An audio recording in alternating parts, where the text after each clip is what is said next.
Jogos Play 3. Hoje eu vou trazer um vídeo aqui para vocês como você mudar o som da torcida do FIFA 14. Lembra daquele vídeo lá que eu trouxe sobre FIFA, como baixar e instalar? Eu vou estar trazendo aqui para vocês como mudar o som da torcida. Eu vou deixar um pouco do som da torcida original e já vem.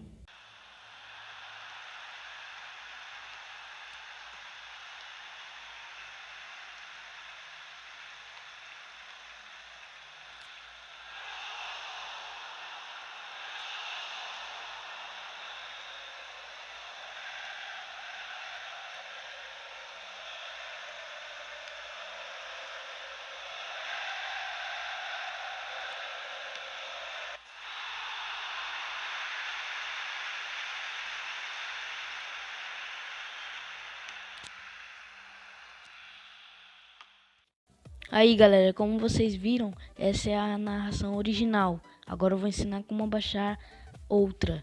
Você vem aqui em download, você vem aqui em som da torcida, segura aqui, extrair, ok, espera um pouquinho. Aí pronto galera, já extraiu.